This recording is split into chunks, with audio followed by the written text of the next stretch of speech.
Karen watched from her kitchen window as Jamal, her new neighbor, bent over a toy in the yard. Her children had just received it as a gift, and seeing a stranger handling it made her uneasy. The unfamiliar figure, a black man, stirred something in Karen, an unsettling mix of fear and distrust that she couldn't quite shake. The stories of neighborhood break-ins and the media's constant portrayal of crime filled her mind. In a moment of panic, she grabbed her phone and called the police, reporting a potential theft in progress. Her voice was shaky, and she couldn't help but glance out the window repeatedly, her heart racing as she awaited their arrival. As Karen hung up the phone, the reality of what she had just done began to sink in. She tried to justify her actions by recalling the crime rates in the area and the recent reports of suspicious activities. But deep down, a gnawing sense of guilt started to take root. Was she really protecting her family, or had she acted out of an unfounded fear? Karen paced the kitchen, her thoughts spiraling. She knew nothing about Jamal, yet she had immediately assumed the worst. The more she thought about it, the more she realized how hasty and irrational her decision had been. Her stomach churned with regret, but it was too late to undo what she had set in motion. When the police finally arrived, they approached Jamal cautiously, their hands near their holsters. Karen watched from the window, her anxiety mounting. But as the officers drew closer, they saw that Jamal was simply playing with the children, who were laughing and talking excitedly. The scene was completely innocent. The police quickly realized there was no crime, and after a brief conversation, they left, leaving Jamal confused but unharmed. Karen stood frozen, horrified by the consequences of her snap judgment. She had assumed the worst about a man who was only interacting with her children in a friendly manner. The weight of her actions pressed heavily on her, and she couldn't shake the image of Jamal's bewildered expression as the police questioned him. Her preconceived notions had almost led to a tragic misunderstanding. The incident with Jamal weighed heavily on Karen's mind. She couldn't escape the guilt and shame that had settled in her chest. Seeking comfort and advice, she met with her close friend Lisa at a local cafe. Over a cup of coffee, Karen hesitantly recounted the events of that morning, her voice trembling as she described her impulsive decision to call the police.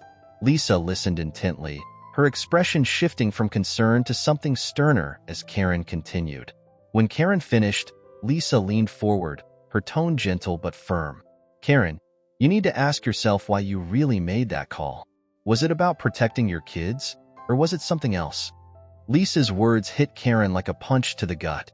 She had expected sympathy, maybe even reassurance, but instead, she was faced with the uncomfortable truth that her actions were driven by deep-seated prejudices she hadn't wanted to acknowledge.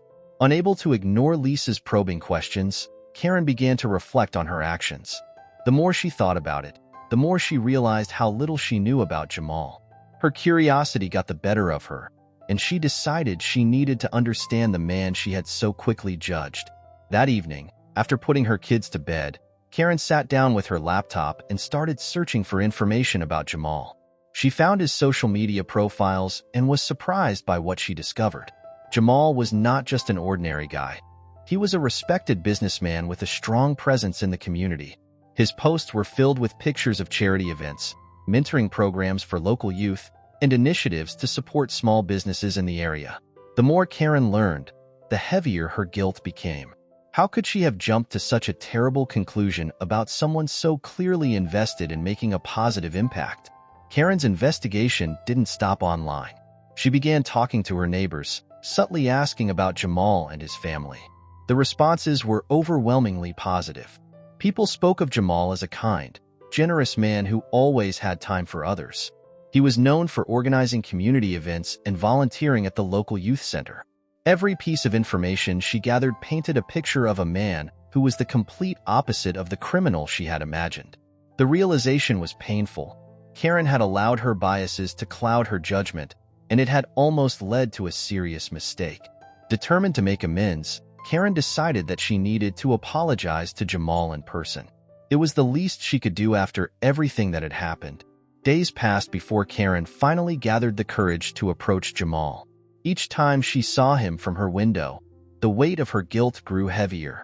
She rehearsed what she would say over and over in her mind, but the words never seemed right. Finally, one afternoon, she saw Jamal working in his yard again, and something inside her pushed her forward. Her heart pounded as she walked across the street, feeling more nervous with each step. When she reached the edge of Jamal's yard, she hesitated, her voice catching in her throat. Jamal looked up, surprised to see her standing there, and gave a polite nod. Karen forced herself to speak, her voice trembling. "Hi, Jamal. I'm Karen, from across the street. I need to apologize." Jamal straightened, clearly taken aback by her words. He set down the gardening tool he had been holding and gave her his full attention. Karen's palms were sweaty, and her voice wavered as she continued, explaining the misunderstanding that had led to her calling the police.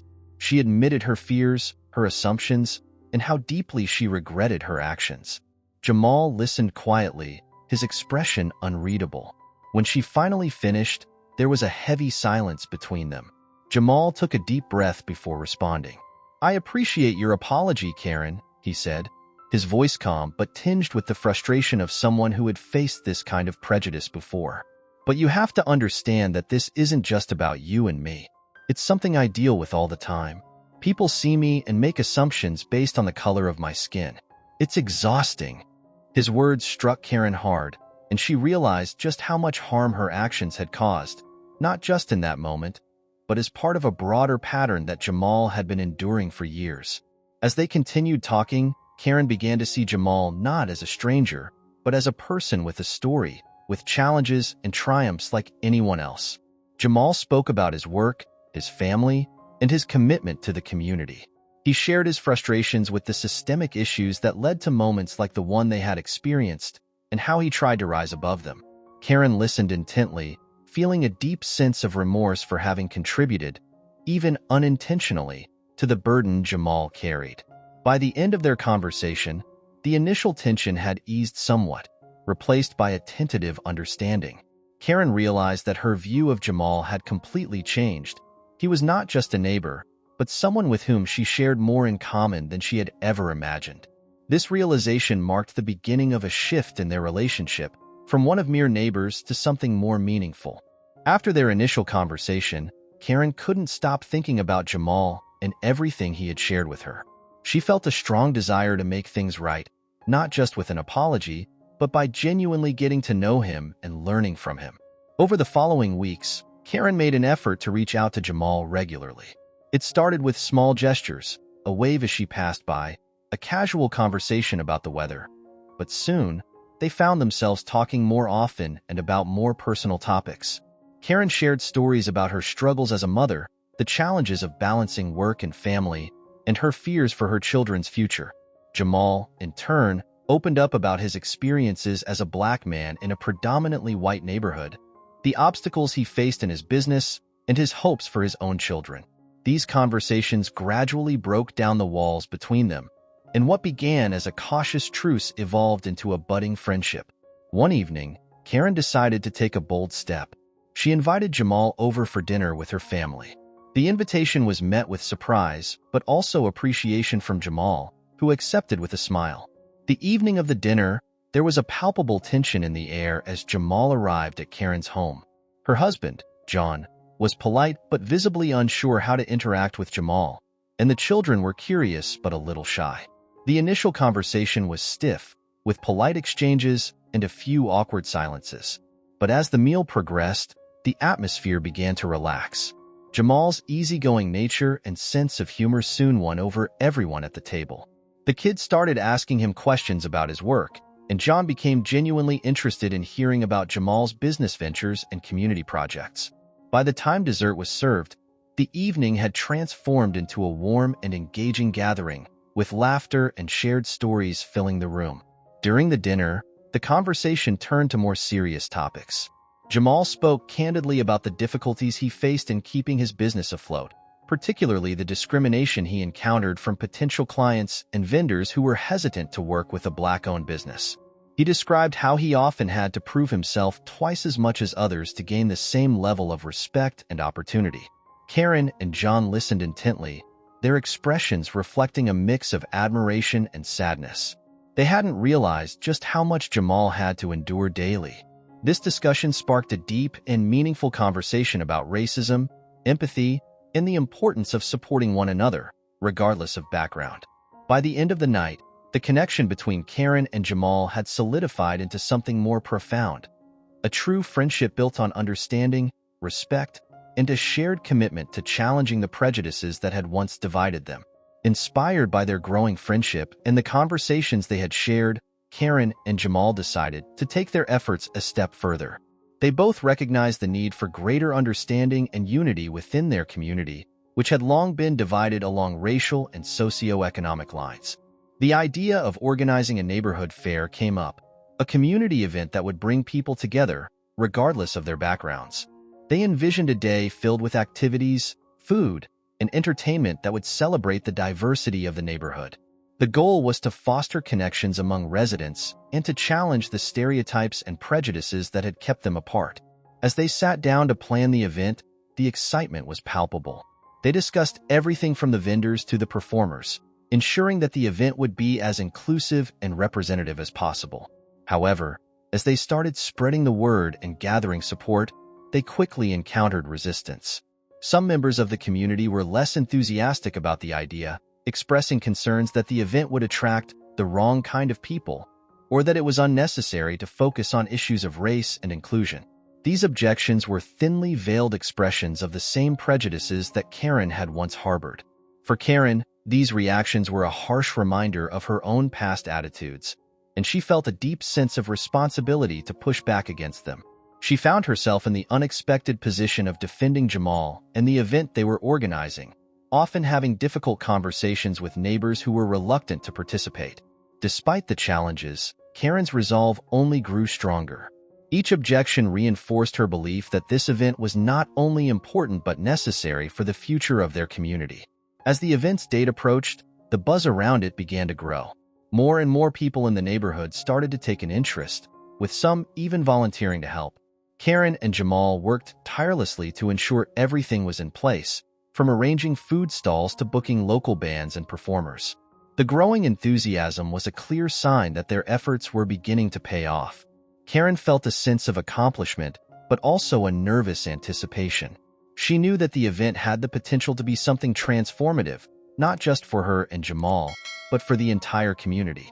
The closer they got to the event, the more she sensed that they were on the brink of something significant, a moment that could either bring the community together or highlight its deep divisions. As the day of the community event drew near, Karen and Jamal found themselves spending more time together, coordinating every detail to ensure its success. Their partnership had become a powerful example of what could be achieved when people put aside their differences and worked toward a common goal. They visited local businesses to request support, seeking donations or sponsorships for the event. Some were enthusiastic, eager to be part of an initiative that promoted unity, while others were more hesitant, their lingering biases subtly influencing their decisions. Despite these setbacks, Karen and Jamal remained undeterred.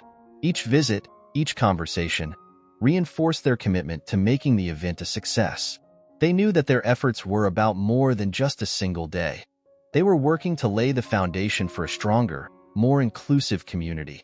During one of their visits, Karen and Jamal stopped by a local elementary school to invite students and their families to the event. As they walked through the schoolyard, they noticed something that struck them both: a group of children playing separately, divided along racial lines.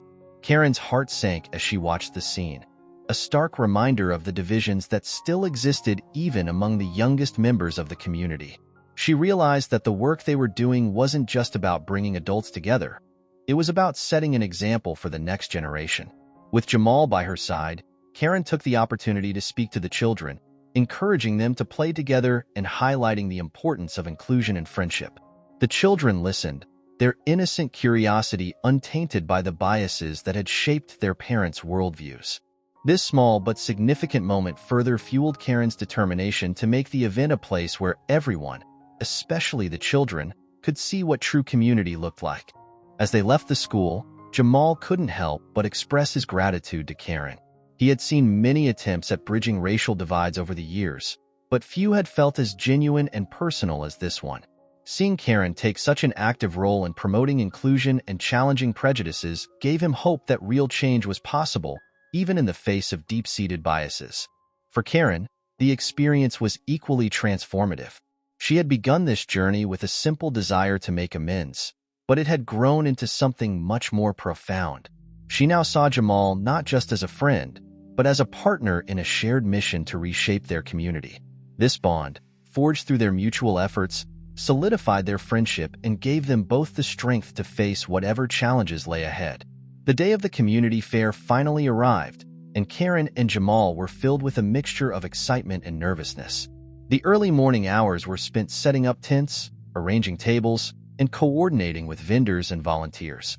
As the sun climbed higher in the sky, people from all corners of the neighborhood began to gather. The turnout exceeded their expectations. Families, children, and elderly residents all mingled together, curious about what the day would bring. Karen couldn't help but smile as she watched people from different backgrounds interacting, laughing, and enjoying the various activities. The fair was everything they had hoped for, a vibrant, lively celebration of the community's diversity.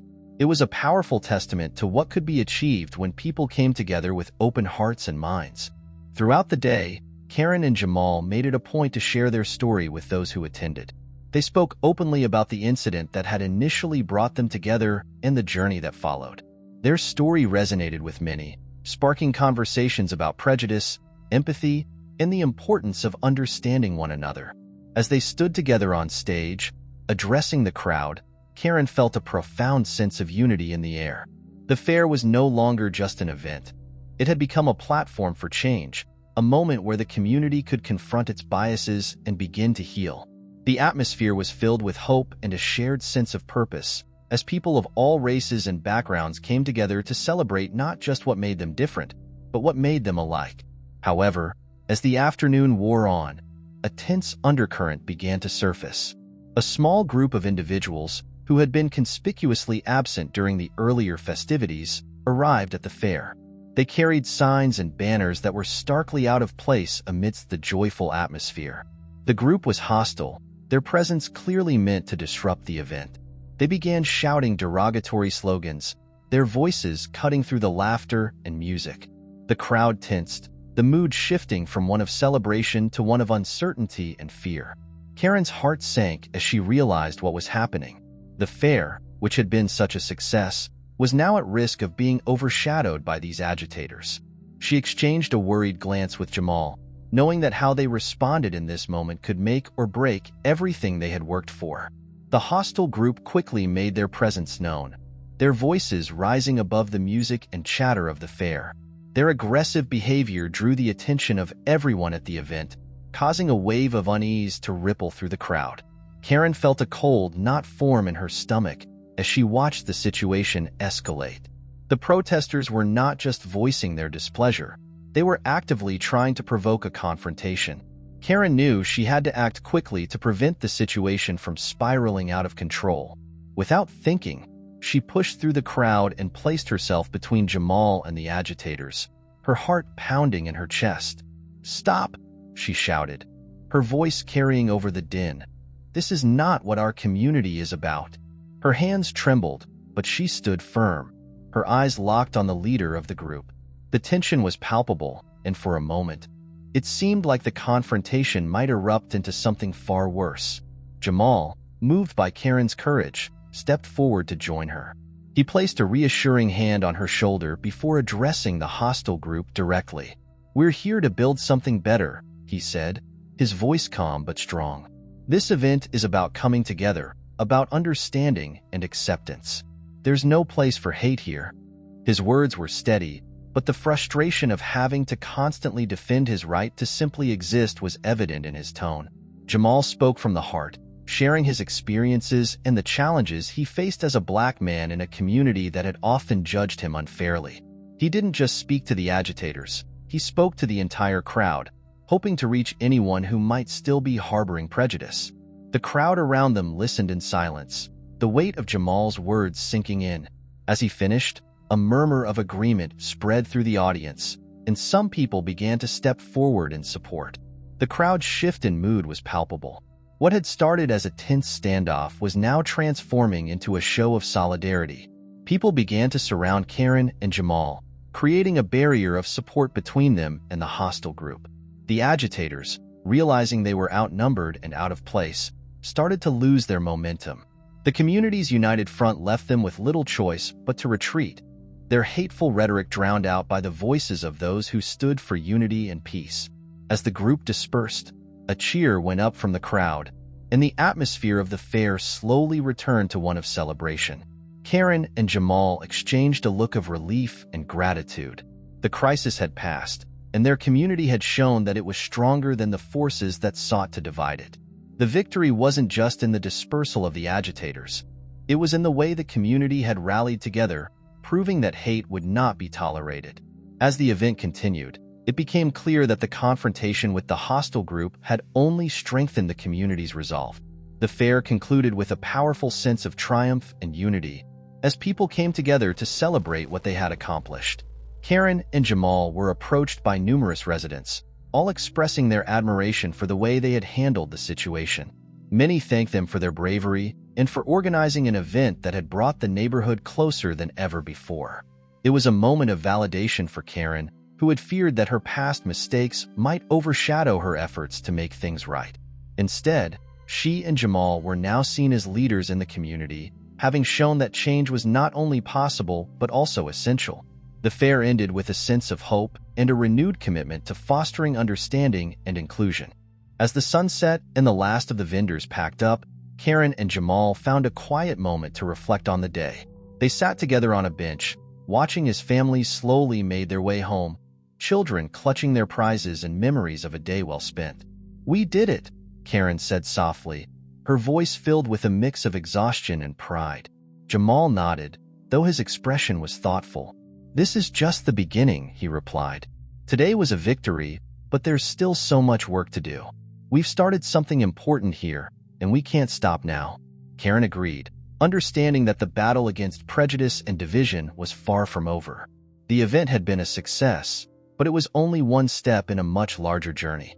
They talked about the future, discussing ways they could continue their efforts to promote unity and understanding within the community.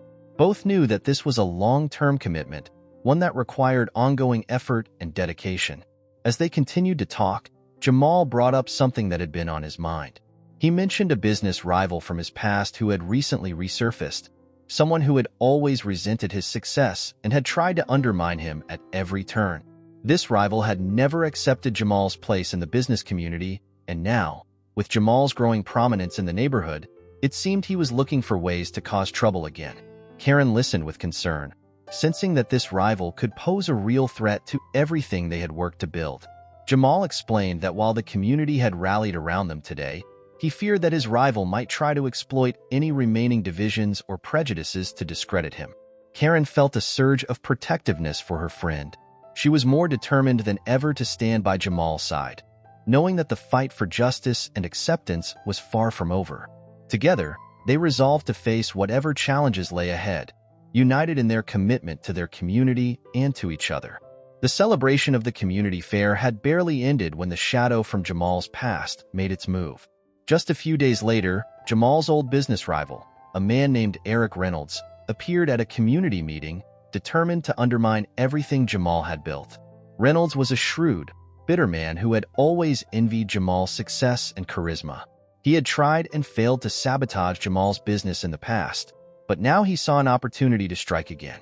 With the fair fresh in everyone's mind, Reynolds began spreading rumors, insinuating that Jamal was not as upstanding as he appeared. He hinted at financial irregularities, questionable associations, and even suggested that Jamal's efforts in the community were a front for darker activities. His goal was clear: to tarnish Jamal's reputation and turn the community against him.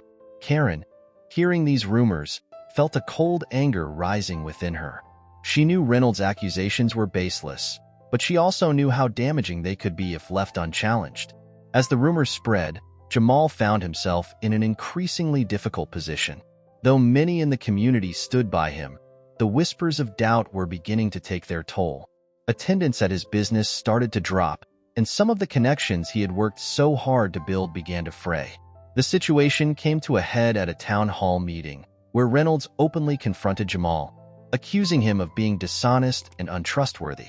The atmosphere was tense, with many in the room unsure of what to believe. Jamal, usually calm and composed, looked visibly shaken. Karen couldn't stand to see her friend attacked like this. Gathering her courage, she stood up and spoke out. "This is enough," she said, her voice clear and strong. She recounted everything she knew about Jamal, his dedication to the community, his integrity, and the personal sacrifices he had made to help others. Karen also exposed Reynolds for what he was, a man driven by jealousy and spite, willing to destroy another person's life out of sheer malice. Her words were powerful, and they began to turn the tide of public opinion back in Jamal's favor. The final blow came when several members of the community, inspired by Karen's defense, began sharing their own positive experiences with Jamal. These testimonies further weakened Reynolds' accusations. Then, in a surprising turn, one of Reynolds' former business partners stepped forward, revealing that Reynolds himself had been involved in unethical practices and had a history of trying to sabotage competitors. The revelation was damning. Reynolds, exposed and humiliated, tried to deflect the blame but found himself increasingly isolated. The community, seeing him for who he truly was, quickly turned against him. Eventually, Reynolds was reported for his unethical practices, and an investigation into his business was launched. The tables had turned completely. Jamal, who had nearly been brought down by a smear campaign, was now more respected than ever. As the meeting concluded, the community rallied around him, reaffirming their trust and appreciation for all he had done. Karen and Jamal, standing side by side, were celebrated as symbols of resilience and justice. Their friendship, born out of a misunderstanding, had grown into something much more powerful, a testament to the strength of unity and the triumph of truth over prejudice.